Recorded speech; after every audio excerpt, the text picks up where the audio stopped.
Hello everyone, good morning to everyone, and I welcome you all on my YouTube channel. My name is Vishnu Gupta. Today is the 1st May and you know that today is a Labor Day too. आज Labor Day भी है and the weather is too good. Weather भी बहुत अच्छा है, ठीक है. तो while taking my class, just tell your mother or you should prepare the pakoras and chai, then sit down with those things and just study, ठीक है. उसके साथ साथ स्टडी भी करते रहिएगा, ठीक है. तो लेट्स स्टार्ट द क्लास को स्टार्ट करते हैं, ठीक है. See what are the topics of today, क्या क्या पढ़ेंगे आज. Very interesting lesson is going on, very interesting thing is going on. I think you are enjoying the subject and you are just मतलब you are having the knowledge of everything. I think while finishing the chapter, जब हम इस chapter को ख़त्म करेंगे तो you will get the information of different thing. आपको बहुत सारी इन्फॉर्मेशन इस लेसन से मिलेगी, ठीक है. देखो आज कितनी बढ़िया लाइन मैंने लगा रखी है. कल को आसान बनाने के लिए आज कड़ी मेहनत करनी ही पड़ेगी. अब कल को आसान बनाने का मतलब क्या है कि जैसे suppose you are going to give the board exam. अब आप बोर्ड एग्ज़ाम दोगे इन द 2021, ठीक है. अब उस टाइम डिफ़िकल्टी ना आए, आपके सामने बहुत सारी प्रॉब्लम ना आए, आपको बहुत ज़्यादा पढ़ना ना पड़े, ठीक है. आप अपने केवल जो लिमिटेशंस हैं, जो आपकी डिमेरिट्स हैं, उन पे केवल ध्यान दो कि वहाँ पे क्या कर सकते हो और इम्प्रूवमेंट कैसे ले आ सकते हो, ठीक है. तो कल को अगर आप सोचते हो कि हाँ बोर्ड एग्ज़ाम में आपके ऊपर बहुत ज़्यादा प्रेशर ना आए, आपको सारी चीज़ें एकदम से अच्छे से प्रिपेयर रहें, ठीक है, सारे कॉन्सेप्ट क्लियर है, तो आज आपको ही कड़ी मेहनत करनी पड़ेगी, ठीक है. तो लेट्स स्टार्ट क्लास को स्टार्ट करते हैं विद दिस ब्यूटीफुल लाइन. बहुत अच्छी लाइन है, ठीक है, और प्लीज़ इस लाइन को अपनी लाइफ में इनकलकेट ज़रूर करिएगा. Yesterday we discussed about so many things, like as I told you about the population explosion के बारे में बताया था. And this is a very मतलब we can say this is a very मतलब बिग प्रॉब्लम ऑफ कंट्री, ठीक है. बहुत बड़ी प्रॉब्लम है, ठीक है, कि पॉपुलेशन एक्सप्लोजन हो रहा है. पॉपुलेशन जो है वो बढ़ता चला जा रहा है. Because of the population explosion one day we will not have the space, we will not have the enough food and water. So that's why we are just observing the consequences. That's why it is our duty. How can we control this? कैसे control कर सकते हैं? Like as in the first or second class, I told you that what India was the first government, मतलब India was the first country to launch this program for the family planning. But up to this time we are not able to control the population. अभी भी हम जो है population को control नहीं कर पा रहे हैं. Let's see what are the reason. तो रीज़न क्या है? मतलब we are just having the plan, हमारे पास प्लान भी है, सबसे पहले हमने उस प्लान को मतलब लॉन्च भी किया, लेकिन क्या ऐसी क्या प्रॉब्लम है कि we are not able to control the population को कंट्रोल नहीं कर पा रहे. Let's see the reason. क्या क्या रीज़न है? सी causes of the population explosion. There are so many causes, like as I have divided the causes in two parts, social causes and economical causes, ठीक है. तो let's see first what are the social cause क्या है? सबसे पहला है कि high birth rate है. बर्थ रेट ज़्यादा है इंडिया में. जो भी चाहे वो आप एनवायरनमेंट का ले लो, चाहे इस तरह का जेनेटिक ले लो, कि है कि उसकी वजह से because of that birth rate क्या है, ज़्यादा है. Then the mortality rate. देखो दो तरह के रेट होते हैं, एक होता है बर्थ रेट, ठीक है, और एक होता है मोर्टेलिटी रेट, ठीक है. मोर्टेलिटी रेट मतलब डेथ रेट, उसको हम डेथ रेट भी लिख सकते हैं, ईजी होगा तुम्हारे लिए. Death rate,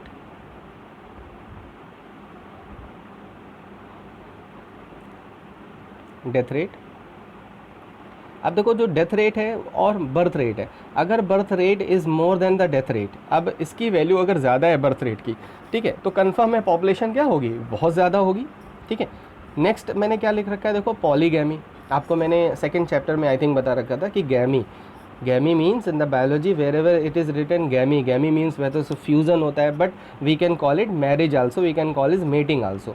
polygamy means suppose one person is there, he is getting married with more than one women, with the more than two women. मतलब the persons are getting married 2 times 3 times, then that is known as what, polygamy. उसी को हम क्या बुलाते हैं, polygamy बुलाते हैं.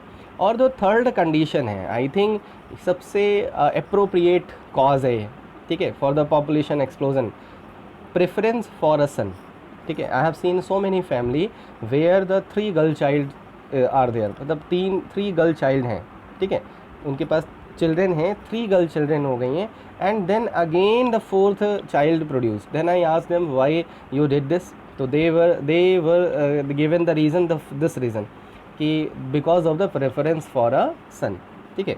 तो because they prefer, mostly the people prefer for the son, that will discuss later on, ये बाद में भी डिस्कस करेंगे कि ऐसा नोशन क्यों है, दिमाग में ऐसा क्यों है कि why there is a preference for a son, ठीक है। तो this is a reason, these are the social cause, ये सोशल कॉज हैं कि एक तो हाई बर्थ रेट है, दूसरा पॉलीगैमी होती है, और तीसरा क्या रीज़न है, प्रेफरेंस फॉर अ सन। एक रीज़न ऐसा है जो मैं किसी भी कॉज में फिट नहीं कर पाया हूँ, वो चाहे सोशल कॉज में और ना ही इकोनॉमिकल कॉज में, जो नेक्स्ट अभी हम पढ़ेंगे ये इकोनॉमिक कॉज में, इसमें भी मैं फिट नहीं कर पाया हूँ। वो रीज़न क्या है कि some time it happens then when we talk to the family, जब हम किसी ऐसी फैमिली से बात करते हैं, कभी फील्ड ट्रिप में ऐसे बात करते हैं, ठीक है, तो पूछते हैं, जब ऐसी कोई फैमिली हमें मिलती है जहाँ पे बहुत ज़्यादा उनकी जो बच्चे हैं, जो उनके ऑफस्प्रिंग हैं बहुत ज़्यादा है, तो हम पूछते हैं तो ऐसा क्यों है, तो do you know what the reason they give, वो क्या रीज़न देते हैं, मुझे तो हंसी आती है, दे से ऊपर वाला दे रहा है, ठीक है। As a student of biology, as a teacher of biology, can you believe that ऊपर वाला दे रहा है? ठीक है, ऊपर वाला कैसे दे सकता है, ठीक है। तो दिस इज़ अ रीज़न, ये ऐसे भी रीज़न आते हैं कि ऊपर वाला दे रहा है, ठीक है। तो उनके दिमाग में क्या है, उनके दिमाग में ये है कि जो हो रहा है ठीक है, मतलब जो सब हो रहा है, मतलब हम उसको कंट्रोल नहीं कर सकते, ठीक है। These thing can be controlled, ये सारी चीज़ें कंट्रोल की जा सकती हैं, ठीक है। तो ये सोशल कॉज था, एक काज मैंने और बता दिया, ठीक है। अब नेक्स्ट देखो इकोनॉमिक कॉज क्या क्या है। इकोनॉमिक कॉज में पहला है पॉवर्टी, ठीक है। अब तुम कहोगे सर पॉवर्टी में पॉपुलेशन एक्सप्लोजन कैसे हो रहा है? देखो, जैसे एक फैमिली है, उसमें एक मेंबर है, अब उसके पास प्रॉब्लम पॉवर्टी की है, ठीक है। अब वो क्या सोचेगा कि हमारे पास जितने ज़्यादा लोग होंगे, ठीक है, 1 2 3 4 5 जितने भी ज़्यादा लोग होंगे उतनी ज़्यादा अर्निंग आएगी, ठीक है। अगर हर कोई थोड़ा थोड़ा अगर हर कोई अर्न करेगा तो क्या होगा, ज़्यादा से ज़्यादा हमारे पास कलेक्शन होगा और हमारी ये प्रॉब्लम दूर होगी, ठीक है। तो ये भी एक प्रॉब्लम है, इसलिए मैंने यहाँ पे पॉवर्टी लिख रहा है। पॉवर्टी का मतलब यहाँ पे क्या है, कैसे रिलेट कर सकते हो, how can you explain, because when anybody is suffering from poverty condition, ठीक है, then the person believe that more the person the more earning, जितने ज़्यादा लोग होंगे उतनी ज़्यादा अर्निंग होगी, इसलिए वो ज़्यादा से ज़्यादा ऑफस्प्रिंग को प्रोड्यूस करता है। और ये किसकी तरफ ले जा रहा है, पॉपुलेशन एक्सप्लोजन की तरफ ले जा रहा है। सेकेंड इलिटरेसी है, ठीक है, दे डोंट नो एनीथिंग, ठीक है, दे डोंट, जैसे अभी मैंने एक रीज़न बताया कि ऊपर वाला दे रहा है, तो they are illiterate, they don't know, मतलब they think that whatever is happening the god is responsible behind each and every thing, ठीक है। Each and every damn thing is responsible, who is responsible for that, the god is responsible. तो they don't make them responsible, वो अपने आप को responsible समझते ही नहीं है, ठीक है। That is what illiteracy, they don't know what will be the consequence, उसका कॉन्सिक्वेंसेस क्या होंगे, ठीक है, आगे क्या होगा, हाउ कैन वी कंट्रोल, उसको कैसे कंट्रोल कर सकते हैं, ये सारी चीज़ें उनको पता नहीं होती। नेक्स्ट है lack of birth control devices. ऐसा भी होता है कभी कभी कि बर्थ कंट्रोल डिवाइसेस किसी ऐसे भी एरियाज़ में होते हैं, कभी कभी ऐसे हेल्थ मतलब जो मेडिकल टीम होती है उनके पास होते ही नहीं है, या उनका प्रॉपर डिस्ट्रीब्यूशन नहीं होता, दैट इज़ नॉट रीच मतलब द हेल्थ, ये जो डिवाइसेस हैं दे कैन मतलब दीज आर नॉट अप्रोचेबल, ये अप्रोच हो ही नहीं, मतलब वो कर ही नहीं पाते, जो कॉमन पीपल हैं, जो ऑर्डिनरी पीपल हैं, वो इन तक पहुँच ही नहीं पाते, ठीक है। तो lack of birth control devices का मतलब ये नहीं कि उनका प्रोडक्शन कम हो रहा है, उनका जो है वो डिस्ट्रीब्यूशन प्रॉपर नहीं हो पा रहा है, और ऐसी कंडीशन में एक कंडीशन ऐसी बनती है जो पॉपुलेशन एक्सप्लोजन की तरफ लेके जाती है। तो it is also a reason, ये भी एक रीज़न है। नेक्स्ट है अवेलेबल ऑफ मेडिकल फैसिलिटीज़। अब देखो ये, अब तुम कहोगे सर ये तो अच्छी बात है, availability of the medical facilities, ये तो बहुत अच्छी बात है, अच्छी बात तो है, ठीक है, लेकिन उसका एक अगर हम देखें तो उसका एक नेगेटिव इम्पैक्ट भी है। नेगेटिव इम्पैक्ट क्या है, पहले जो है बहुत ज़्यादा मेडिकल फैसिलिटीज़ तो होती नहीं थी, तो पहले क्या होता था, पॉपुलेशन जो है जिस पेस से अब बढ़ रही है, पहले इतनी ऐसी पॉपुलेशन नहीं बढ़ती थी, क्योंकि तब मेडिकल फैसिलिटीज़ नहीं थी। अब इसका मतलब ये नहीं कि हम मेडिकल फैसिलिटीज़ को कम कर दें, मेडिकल फैसिलिटीज़ को सही करें और अच्छा करें, ठीक है, लेकिन उसके लिए ज़रूरी है कि हम लोगों को लिटरेट करें, लोगों को एजुकेट करें, ठीक है, जिससे मेडिकल फैसिलिटीज़ उन्हीं के लिए हैं, ठीक है। मैंने यहाँ पे ये पॉइंट इसलिए नहीं लिख रखा है कि इसको हम हटा ही दें, अवेलेबिलिटी और मेडिकल फैसिलिटीज़ को हटा दें, नहीं, ठीक है, इसको हटा नहीं सकते, लेकिन लोगों तक क्या हम अवेयरनेस पहुंचा सकते हैं कि मेडिकल फैसिलिटीज़ आपके लिए बढ़ाई जा रही हैं। ऐसी कंडीशन ना क्रिएट करिए कि आगे जाके ये मेडिकल फैसिलिटीज़ जो हम बढ़ा रहे हैं, ऐड ऑन कर रहे हैं, ये इतनी कम हो जाए अकॉर्डिंग टू द पॉपुलेशन कि लोगों के लिए प्रॉब्लम बढ़ने लगे। ठीक है, नेक्स्ट है maternal and child health care programme भी बहुत सारे लॉन्च होते हैं। ठीक है, बहुत सारे ऐसे प्रोग्राम होते हैं जिसमें मैटरनल मतलब जो वीमेन है, जो मदर है, ठीक है, और जो चाइल्ड है, उनकी हेल्थ को केयर करने के लिए बहुत सारे प्रोग्राम लॉन्च होते हैं, बहुत सारे अवेयरनेस प्रोग्राम्स होते हैं। उनको बताया जाता है कैसे उन दोनों की हेल्थ को केयर कर सकते हैं। ठीक है, जैसे पहले विलेजेस में जो पार्चुरेशन मतलब जो डिलीवरी का पॉइंट होता था, उसमें लोग जो है वो हॉस्पिटल नहीं जाते थे, तो गवर्नमेंट ने एक स्कीम लॉन्च की कि if the women will come to the hospital they will get payment for that, मतलब उनको उसके लिए पेमेंट मिलेगी, तो उनको इनकरेजमेंट मिला। और दूसरा प्लस पॉइंट क्या होगा, उनको बेटर मेडिकल फैसिलिटीज़ भी मिल रही है। तो ये भी एक रीज़न हो सकता है कहीं ना कहीं पॉपुलेशन एक्सप्लोजन के लिए। लेकिन मैंने ये बताया ना कि ये दोनों रीज़न, हम ये नहीं कह सकते कि ये दोनों रीज़न को हम हटा दें, नहीं, ये गलत होगा। ठीक है, इन दोनों रीज़न को हम बचा के रखेंगे। ठीक है, नहीं, ये नहीं सही है, इनको हम डाउन नहीं कर सकते, इनको हम मतलब रिमूव नहीं कर सकते, लेकिन हम और चीज़ें इसमें ऐड ऑन कर सकते हैं, लोगों का अवेयर कर सकते हैं, लोगों को एजुकेट कर सकते हैं। ठीक है, नेक्स्ट देखो क्या है, कॉन्सिक्वेंसेस। क्लियर हो गया, तो रीज़न समझ में आ गया कि what is the reason behind the population explosion. और भी बहुत सारे रीज़न हो सकते हैं, but these reason what do I feel most मतलब more appropriate reasons are they. ठीक है, सबसे ज़्यादा अप्रोप्रिएट रीज़न मैंने यहाँ पे लगा रखे हैं हमारी कंट्री में, इसीलिए इसी की वजह से जो है वो पॉपुलेशन बहुत ज़्यादा बढ़ रही है। ठीक है, और ऐसा भी डेटा है कि 2037 या 38 तक हम जो है चाइना को भी पीछे कर देंगे। ठीक है, ऐसा है कि इसी तरह से अगर पॉपुलेशन बढ़ती रही तो हम जो है उस कंट्री को भी पीछे कर देंगे, जो नंबर 1 पे, मतलब हम नंबर 1 पे आ जाएंगे। ठीक है, तो उससे पहले ज़रूरी है कि बहुत सारे ऐसे नॉर्म्स लाने की, तो अभी हम आगे भी डिस्कस करेंगे कि how can we control the population, तो पॉपुलेशन को कैसे कंट्रोल कर सकते हैं। सबसे पहले देखते हैं कॉन्सिक्वेंसेस क्या होंगे। ठीक है, ये कॉन्सिक्वेंसेस बहुत कॉमन है, आप भी सोच सकते हो इसके बारे में। देखो, अगर एक घर में जैसे 2 लोग रह रहे हैं तो सही है, लेकिन अभी उसी एरिया में अगर 10 लोग हो जाए, फिर 15 लोग हो जाए, तो कन्फर्म है स्पेस की कमी आ जाएगी। ठीक है, तो ये तो है नहीं कि इंडिया का जो मतलब स्क्वायर मीटर है, जो भी एरिया है वो बढ़ रहा है, ऐसा तो है नहीं कि जैसे जैसे पॉपुलेशन बढ़ रही है वैसे वैसे इंडिया एरिया भी बढ़ा रहा है, तो स्पेस की कमी हो जाएगी। फूड, अब देखो लैंड, जब लैंड ऑक्यूपाई हो जाएगी, आप देख रहे हो बहुत सारी एग्रीकल्चरल लैंड ऑक्यूपाई होती चली जा रही है, कॉलोनाइज्ड होता है, इंडस्ट्रियलाइजेशन बहुत ज़्यादा बढ़ रहा है, अर्बनाइजेशन बहुत ज़्यादा बढ़ रहा है, तो ऐसी कंडीशन में जो एग्रीकल्चरल लैंड है वो भी धीरे धीरे ऑक्यूपाई होती चली जा रही है। ठीक है, तो ऐसी कंडीशन में फूड की भी क्या हो जाएगी, स्कैरसिटी हो जाएगी, कमी आ जाएगी। उसके बाद एम्प्लॉयमेंट सबसे बड़ी प्रॉब्लम है, आज देख ही रहे हो। ठीक है, इस लॉकडाउन के टाइम के बाद देखो कितने लोग अनएम्प्लॉय हो जाएंगे, बहुत प्रॉब्लम आने वाली है। ठीक है, तो एम्प्लॉयमेंट, अगर यही पॉपुलेशन कम होती तो कोई प्रॉब्लम ना होती। बहुत सारी ऐसी कंट्री है जो फेस कर रही है प्रॉब्लम, लेकिन वो भी पेंडेमिक से लड़ रहे हैं, लेकिन उनके यहाँ पॉपुलेशन अपने अकॉर्डिंग क्या है, कम है, तो वो उससे बहुत जल्दी कोप अप कर जाएंगे, कॉम्बैट कर सकते हैं उस प्रॉब्लम से। उसके बाद नेक्स्ट है मेडिकल एड।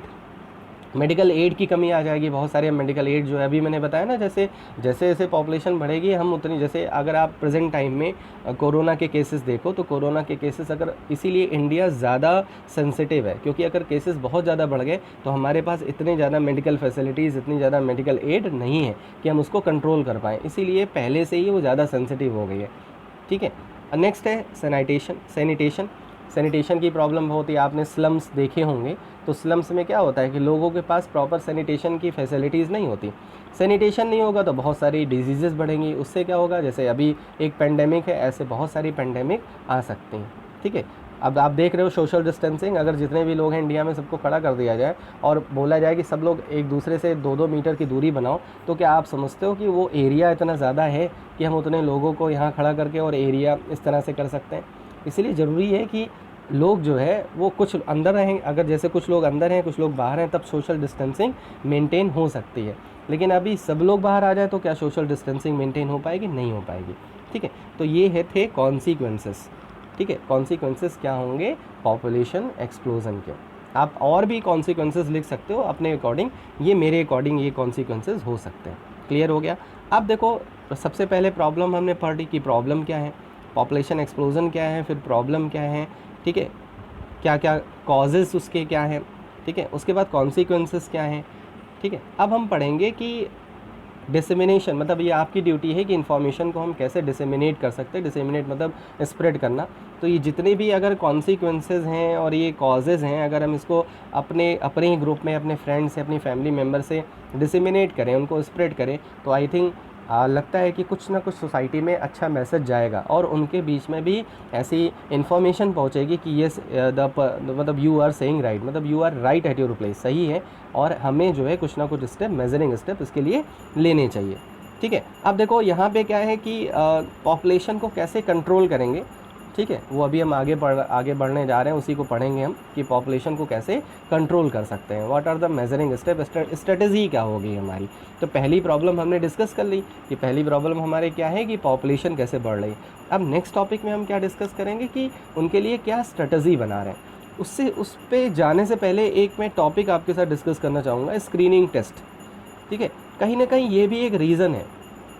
कुछ ना कुछ ऐसे, मैंने बताया ना कि अभी हमारी सोसाइटी में कुछ ऐसे एविल आ जाते हैं। साइंटिस्ट क्या करते हैं, हम क्या करते हैं कि हम उसको पॉजिटिव, मतलब उसके पॉजिटिव इम्पैक्ट के लिए उसको लॉन्च करते हैं। जैसे इंटरनेट का यूज़, जैसे मोबाइल का यूज़, उसका क्या है, पॉजिटिव इम्पैक्ट होना चाहिए था। ठीक है, लेकिन अब क्या हो रहा है, तुम देख रहे हो बहुत सारा उसका मिसयूज़ भी हो रहा है। लोगों की फ़ोटो को लेके उसको एडिट करके उसको कुछ ना कुछ उस पर मैनिपुलेट कर दिया जा रहा है, उसकी क्रॉप कर दी जा रही है, उसको और किसी तरह से मिसयूज़ कर लिया जा रहा है। ऐसा होता है ना। ठीक है, कॉन्टैक्ट नंबर को लेके और उसको मिसयूज़ करते हैं, असॉल्ट करते हैं। ठीक है, और सेक्सुअल असॉल्ट के केसेस भी बहुत सारे इसी तरह बढ़ रहे हैं। तो ऐसे बहुत सारे मेथड्स हैं, ऐसे बहुत सारे टेक्निक हैं जिसको लॉन्च तो किया गया, लेकिन उसका कोई ना कोई मिसयूज़ होने लगा। उसी में से एक टेक्निक को मैंने यहाँ पे लिया है, that is known as amniocentesis. ठीक है, देखो ये क्या होता है। एमनियोसेंटेसिस आपने पढ़ा है in the previous chapter that I told you about the amniotic fluid. ठीक है, एक एमनियोटिक फ्लूइड होता है that is present around the embryo, जो एम्ब्रियो के प्रेजेंट होता है, सॉरी, एमनियोटिक फ्लूइड। ठीक है, एमनियोटिक फ्लूइड होता है। एमनियोटिक फ्लूइड उसके चारों, एम्ब्रियो के चारों तरफ प्रेजेंट होता है। In the previous chapter you came to know, उसमें एमनियोटिक फ्लूइड होता है। एमनियोटिक कैविटी के अंदर एमनियोटिक फ्लूइड होता है। That amniotic fluid can be taken out with the help of the needle, and with the help of the amniotic fluid we can get to know the chromosomal pattern. ठीक है, and what is the use of that getting the chromosomal pattern, we can trace the genetic disorder। मतलब baby की birth होने के पहले ही हमें क्या पता लग जाएगा कि एम्ब्रियो में कोई जेनेटिक डिसऑर्डर तो नहीं है, फीटस में कोई जेनेटिक डिसऑर्डर तो नहीं है, because genetic disorder can not be corrected after the birth. Genetic disorder को हम कभी भी बर्थ के बाद करेक्ट नहीं कर सकते। अब ऐसी टेक्निक है कि बर्थ के पहले ही हम उसको जीन एडिटिंग करके उसको हम क्या कर सकते हैं, उसको हम ट्रीट कर सकते हैं, या नहीं ट्रीट कर सकते तो पहले से ही प्रिपेयर हो सकते हैं कि these are the problem are going to take place in the foetus. वो फीटस में ऐसी प्रॉब्लम होगी। तो एमनियोसेंटेसिस को इसीलिए बनाया गया था, इस टेक्निक को, प्री नेटल टेस्ट के लिए, ताकि जिससे हमें क्या पता लग जाए, बहुत सारे जेनेटिक डिसऑर्डर के बारे में पता लग जाए पहले ही से। देखो मैंने सिग्निफिकेंट रोल इसका लिख रखा है डिसऑर्डर के बारे में। अब देखो इसका मिसयूज़ क्या है, लोगों ने कैसे इसका मिसयूज़ कर लिया। मिसयूज़ इन द सेंस कि अब उस टेक्निक को किस लिए लॉन्च किया गया था, जेनेटिक डिसऑर्डर को पता लगाने के लिए, लेकिन उसका मिसयूज़ क्या हो गया, सेक्स डिटर्मिनेशन करने लगे। आपने सुना होगा कि हॉस्पिटल में या बहुत सारी जगह पे कभी आपने कोई मूवी देखी होगी या कभी ऐसा न्यूज़पेपर में आर्टिकल पढ़ा होगा, तो उसमें निकलता है कि हॉस्पिटल्स में सेक्स डिटर्मिनेशन अलाउ नहीं है, वहाँ पे ऐसी टेस्टिंग अलाउ नहीं है। ठीक है, वहाँ पे लिखा रहता है, हिंदी में उसको लिखते हैं लिंग निर्धारण। ठीक है, उसी को इंग्लिश में हम बोलते हैं सेक्स डिटर्मिनेशन। ऐसी कोई टेस्टिंग नहीं होती। आपने हॉस्पिटल में अगर जाओगे तो वहाँ ऐसा लिखा होता है। ठीक है, और ये क्या है, ये एक कह सकते हैं इल्लीगल, मतलब अगर कोई हॉस्पिटल ऐसा कर रहा है तो वो इल्लीगल है। तो उसमें करते क्या है कि जब भी हम एमनियोटिक फ्लूइड की हेल्प से हम कपल को, ये बड़ी क्यूरोसिटी होती है कि गर्ल चाइल्ड है कि बॉय चाइल्ड है, और अगर गर्ल चाइल्ड होती है तो तुम्हें पता है बहुत सारे केसेस फीमेल फीटिसाइड के आए हैं। बहुत सारे ऐसे केसेस को नोटिस किया गया है। तो फीटिसाइड, जहाँ पे भी लास्ट में साइड वर्ड आ जाए, CID, उसका मतलब ये होता है किल करना। किसको किल करना, फीटस को किल करना। और कौन से फीटस को किल कर रहे हैं, फीमेल को। क्यों, क्योंकि उनकी डिज़ायरनेस क्या है, उनकी रिक्वायरमेंट क्या है, वो सोचते हैं कि हमारी रिक्वायरमेंट केवल बॉय चाइल्ड है, मेल चाइल्ड है। उनकी अगेन नोशन है उनके दिमाग में, ऐसा कुछ है। ठीक है, कि जिससे वो उनको केवल सन चाइल्ड, मतलब बॉय चाइल्ड ही चाहिए, उनको सन ही चाहिए। अगर डॉटर है, अगर फीमेल है, तो उसको उसी फीटस में ही वो किल कर देते हैं with the help of the medicine. ठीक है। तो ये इसका मिसयूज़ है, इसीलिए इस पर स्टैचुरी बैन है। स्टैचुरी मतलब लीगल नहीं है ये, ठीक है, लीगली इस पर बैन है। अगर इसको कोई भी परफॉर्म करता मिल जाता है, ठीक है, तो वो एक ऑफेंस में लिया जाता है, और अगर ऑफेंस है तो उस पर पेनल्टी भी लगती है, उसका लाइसेंस भी कैंसिल हो सकता है, उसको इम्प्रिजनमेंट मतलब जेल भी हो सकती है, ठीक है। तो देर एक क्वेश्चन आता है कि why there is a statutory ban on the amniocentesis, amniocentesis पे स्टैचुरी बैन क्यों है, समझ में आ गया। तो इस टेक्निक को मैंने पूरी तरह से आपको बता दिया कि इसका ये है क्या, इसका सिग्निफिकेंट रोल क्या है, इसका लोग कैसे मिसयूज़ कर रहे हैं, और इस पर हम स्टैचुरी बैन क्यों होना चाहिए, because of the cases of female foeticide are increasing day by day. Clear है, ठीक है। अब नेक्स्ट पे आ जाते हैं स्टेप्स टू। अब देखो बीच में मैंने ये टॉपिक इसलिए लगा दिया था ताकि ये आपको क्लियर हो जाए कि ऐसी भी चीज़ें होती हैं, किस तरह से लोगों को पता लग जाता है कि वो गर्ल चाइल्ड है कि बॉय चाइल्ड है, ठीक है, और वो किस तरह से इस टेक्निक का मिसयूज़ कर सकते हैं। नेक्स्ट टॉपिक हम लोग यही डिस्कस करेंगे कि how can we overcome from the problem of population explosion. Population explosion से हम कैसे कोप अप कर सकते हैं, कैसे इस प्रॉब्लम से मतलब कैसे ओवरकम हो सकते हैं इस प्रॉब्लम से। तो इसके लिए बहुत सारे ऐसे स्टेप्स हैं जिसको हम ले सकते हैं, ठीक है। देखो कुछ ऐसे स्टेप हैं जिसमें हम कोई मेथड मतलब कोई डिवाइसेस का यूज़ नहीं कर सकते। जैसे आपको पता है कॉन्ट्रासेप्शन मतलब क्या होता है कि अवॉइडिंग प्रेगनेंसी, ठीक है, प्रेगनेंसी को अवॉइड करना, कंसीव करने से बचना, मतलब बेबी मतलब फीड कंसीव ना करने पाए, मतलब फर्टिलाइजेशन ना हो, इम्प्लांटेशन ना हो, तो उनसे बचने के लिए एक मेथड होता है that is known as what, contraception method. Contraceptive, ऐसी डिवाइसेस को कॉन्ट्रासेप्टिव डिवाइसेस बोलते हैं। देखो यहाँ पे वही लिखा हुआ है।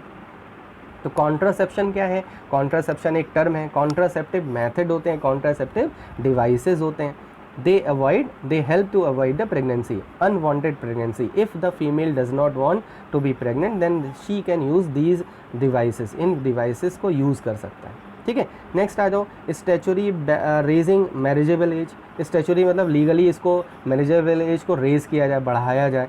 तो मैं पता है बहुत पहले जो है वो चाइल्ड मैरिज होती थी, अब तो खैर नहीं इतना, मतलब हम लोग को ऐसा कोई सुनने में नहीं आता, ऐसा कोई इंसिडेंट सामने नहीं आता, लेकिन होता भी होगा कहीं ना कहीं, अभी भी होता होगा, ठीक है। लेकिन अभी भी ये ज़रूरी है कि हम मैरिजेबल एज को और थोड़ा बढ़ाएं, स्टैचुरी उसको बढ़ा दें। उससे क्या होगा तुम्हें पता है, जो स्पैन होता है, जो रिप्रोडक्टिव स्पैन है वो काफ़ी ज़्यादा होता है। अगर हमने मैरिजेबल एज को बढ़ा दिया तो वो स्पैन कम हो जाएगा, तो मतलब जो फर्टिलिटी टाइम है वो कम रहेगा। ऐसी कंडीशन में जो पॉपुलेशन होगी उस पर थोड़ा सा हम क्या कर सकते हैं, कर्ब कर सकते हैं, उसको कंट्रोल कर सकते हैं। नेक्स्ट है incentive to couple with small families. ये गवर्नमेंट को स्टेप लेना चाहिए कि जितने भी स्मॉल फैमिलीज़ के कपल हैं उनको हम इंसेंटिव दें, उनको कोई ना कोई हम रिवॉर्ड दें। उनको रिवॉर्ड किस फॉर्म में दे सकते हैं, उनको हम बहुत सारे फैसिलिटीज़ प्रोवाइड करा सकते हैं।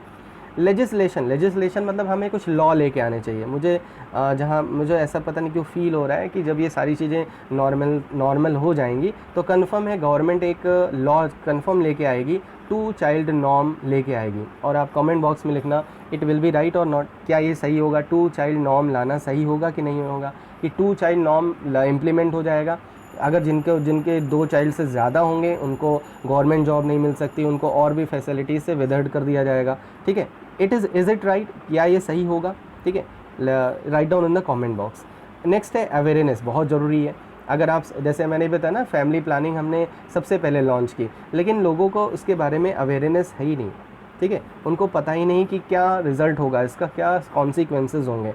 और लास्ट है एजुकेशन, बहुत ज़रूरी है, ठीक है, सबसे important education, then awareness, then हम कोई भी और मेथड, जैसे आप ये कॉन्ट्रासेप्टिव, आप बहुत सारे कॉन्ट्रासेप्टिव को लॉन्च कर दो, लेकिन उससे क्या होगा, अगर लोगों को उसके बारे में पता ही नहीं है, उसके बारे में अवेयरनेस ही नहीं है, तो they are not going to use the contraceptive method, वो कॉन्ट्रासेप्टिव मेथड यूज़ नहीं करने वाले, ठीक है। और अगर नहीं यूज़ करेंगे तो हमने लॉन्च तो किया programme, but that is not going to implement, लेकिन वो इम्प्लीमेंट होने नहीं जा रहा है। क्लियर हो गया। तो आज हमने 3 टॉपिक यहाँ पे डिस्कस कर लिया कि population explosion, what are the causes of the, क्या कॉजेज़ क्या हैं, ठीक है, कॉन्सिक्वेंसेस क्या हैं, and what are the method to control the population को कैसे कंट्रोल कर सकते हैं। अभी हमने केवल जनरल पॉइंट डिस्कस किए हैं, अब हम आगे कॉन्ट्रासेप्टिव मेथड के बारे में डिस्कस करेंगे, ठीक है। क्लियर है। तो I am ending this session को मैं एंड कर रहा हूँ, और आप नोट्स बनाते जाओ, नोट्स प्रिपेयर करते रहो इन टॉपिक्स के, ठीक है, दैट विल हेल्प यू, जो आपको हेल्प करेगा। और प्लीज़ जो है डिसेमिनेशन करो, मतलब जो भी इन्फॉर्मेशन आपको यहाँ से मिल रही है, इस प्लेटफॉर्म से मिल रही है, ठीक है, डोंट कन्फाइन, उसको कन्फाइन मत करो, ठीक है। जो भी आपके फ्रेंड्स हैं, जो भी आपके फैमिली मेम्बर्स हैं जिनसे आप बोल्डली बात कर सकते हो, यू हैव टू डिस्कस, ये सारी चीज़ें आप डिस्कस करोगे, ताकि जब आपको जो हेजिटेशन है वो आप, यू शुड नॉट हेजिटेट। अगर आप अपने फैमिली मेम्बर, अपने फ्रेंड्स के साथ हेजिटेट करोगे, then you will be having that symptom in front of everyone, वो तो सबके सामने आ जाएगी, ठीक है। तो what I request, please discuss these thing to your relative, to your close members, to your friends, to your family members, clear। तो I am ending this session को एंड कर रहा हूँ। Stay at your home, stay safe. जय हिंद, जय Bharat, good bye.